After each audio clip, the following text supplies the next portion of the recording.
नमस्कार मित्रों। कल यानी कि 27 जनवरी 2023 को हमारे ग्रह मंडल में एक घटना घटित हुई। आपने इसका अनुभव किया होगा और शायद आपको इस बात की जानकारी भी होगी। कल 30 साल के बाद शनि अपनी स्व राशि, अपनी स्वयं की राशि कुंभ में प्रवेश किए हैं और इस समय इस तरह से शनि की जो साढ़े सती है वो भी स्थिति बदल गई है, क्योंकि अब 2.5 साल तक शनि अपनी कुंभ राशि में रहेंगे और जो बृहस्पति की मीन राशि है, जो हमारी 12 राशियों में सबसे अंतिम राशि मानी गई है, उसमें शनि की ढैया का प्रकोप आ गया है। उससे पहले शनि की जो साढ़े सती थी वो मकर राशि से शुरुआत होती थी। तो ऐसे में जो मीन राशि वाले जातक हैं जिन पर शनि की ढैया की शुरुआत हुई है, उन्हें कुछ बातों का ध्यान रखना चाहिए, कुछ बातों को अपने मस्तिष्क में बैठा लेना चाहिए, क्योंकि शनि की जो ग्रह गति है वो 30 साल के सर्कल से चलती है। यानी कि शनि प्रत्येक राशि में 2.5 साल तक भ्रमण करते हैं। तो अब मीन सहित जो शनि हैं वो अन्य 2 राशियों में भी 2.5 साल की ढैया की गति से भ्रमण करेंगे और मीन राशि में क्योंकि वो अब प्रवेश कर रहे हैं, ये बृहस्पति की राशि है, तो ऐसे में जो मीन राशि वाले जातक हैं, मीन राशि वाले जो व्यक्ति हैं, उन्हें यदि कोई नया काम करना है, किसी नए काम की शुरुआत करने वाले हैं, तो काफ़ी सोच समझ के ये कार्य करना चाहिए, क्योंकि ऐसे में उनको लाभ की जगह हानि हो सकती है। यदि वो दूसरों से पैसा लगा के कोई व्यापार करना चाह रहे हैं तो इस संबंध में भी उनको सावधानी से कार्य करना चाहिए, अन्यथा वो कर्ज के बोझ से सतर्क सकते हैं। उनके दूसरों के साथ संबंधों में कटुता आ सकती है, संबंध खराब हो सकते हैं और स्वास्थ्य को लेकर भी ऐसे जातकों को सचेत रहना चाहिए।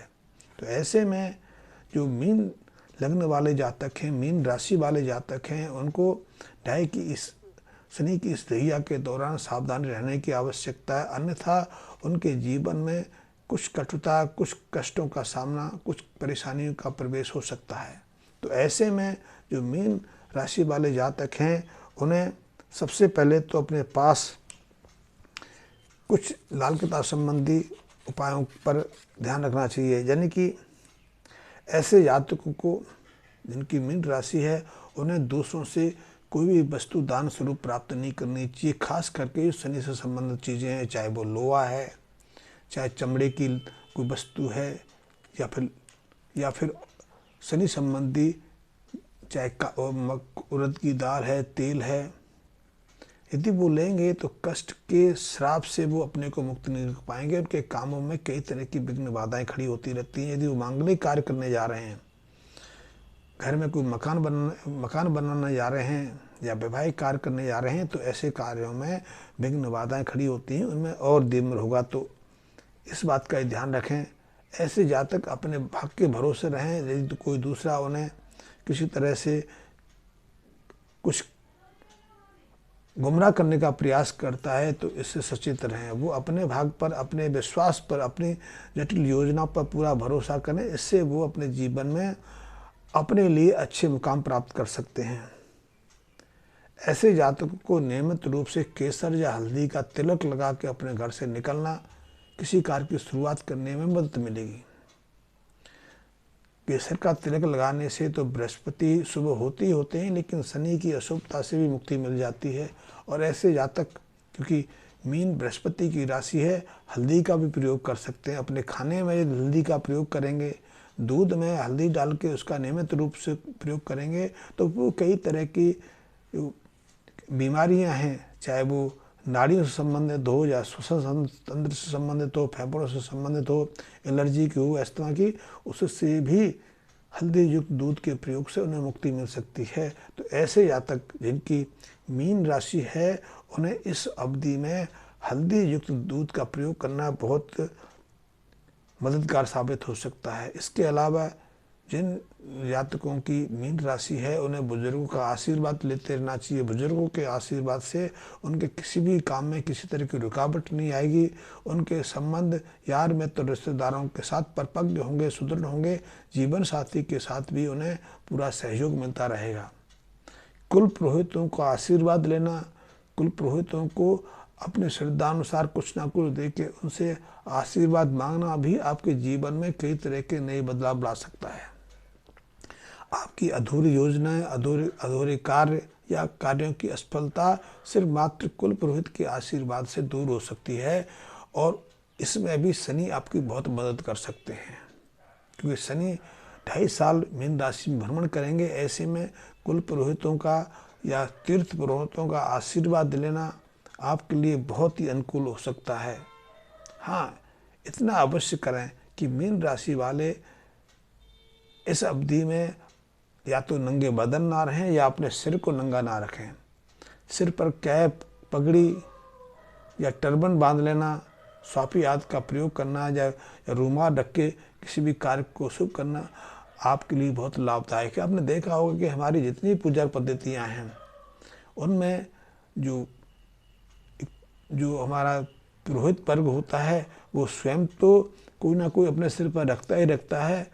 इसके अलावा जो कराने वाले जो हैं वो भी अपने सिर पर या तो तौलिया, स्वापी, पन्ना कुछ भी रखते हैं, रुमाल रख के बैठते हैं। और यदि नहीं है तो आप अपने सिर पर जो मौली होती है उसको धारण कर सकते हैं, उसकी कुछ जो टुकड़े हैं अपने सिर पर धारण कर सकते हैं। इससे आपको कई तरह की विघ्न बाधाओं से बचने में मदद होगी। यानी कि आप अपने शरीर को, खास करके अपने सिर को खाली ना रख, कुछ ना कुछ पहन रख के रखें। इसके अलावा धर्म स्थान पर जाना, किसी मंदिर में जाना या तीर्थों की यात्रा करना भी आपके लिए बहुत अनुकूल है। यदि आप तीर्थों पर जाएंगे तो आप घर परिवार के मांगलिक कार्य सुगमतापूर्वक आगे बढ़ेंगे। घर परिवार के बच्चों के वैवाहिक कार्य क्षमता हो जाएंगे। यदि आप मकान बनाने वाले हैं, कोई नया काम शुरू करने वाले हैं, या आपके बच्चे उच्च शिक्षा के लिए घर से बाहर जाने वाले हैं, तो उससे पहले आप किसी तीर्थ पर जाके स्नान कर लें, वो आपके लिए बहुत मददगार होगा। और तीर्थ से कभी खाली हाथ न लौटें। इसीलिए प्रचलन रहा है कि गंगा स्नान करने जाते हैं तो वहाँ से गंगा लेके आते रहें।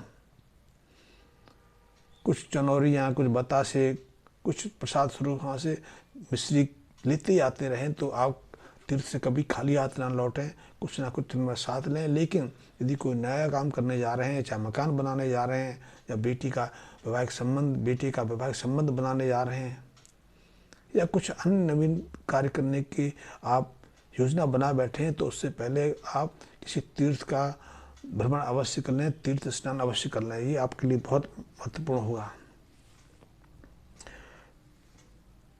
मीन राशि वालों को इस अवधि में जब शनि मीन राशि पर भ्रमण कर रहे हों तो पीपल वृक्ष का रोपण करना, पीपल वृक्ष की पूजा करना, पीपल वृक्ष को पानी आदि चढ़ाना बहुत ही महत्वपूर्ण है, क्योंकि इससे हमारे जीवन के बहुत सारे कष्ट सहजता से दूर हो जाते हैं।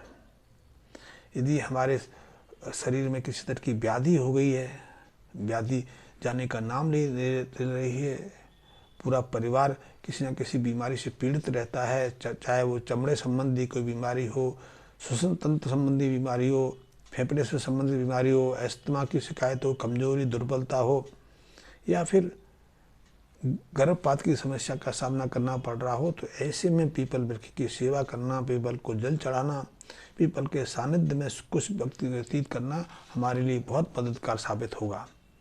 तो ये छोटे छोटे उपाय हैं जो शनि के इस संकृत काल में, यानी कि शनि के मीन राशि में भ्रमण के दौरान हमारे लिए बहुत मददगार साबित हो सकते हैं। और कुंभ राशि में शनि का ये प्रवेश